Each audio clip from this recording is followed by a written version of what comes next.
erimesini bekliyoruz.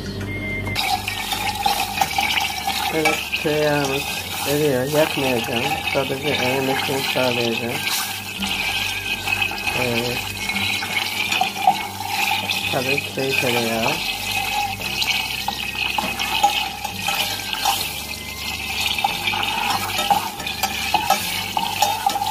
Pekmezde belki yapılmış pekmez daha güzel. Ama ben tahmin edemedim.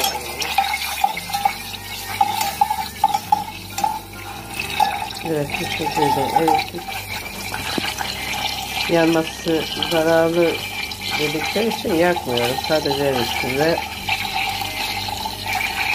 keçi boynuzu pekmezinden bir miktar atıyorum.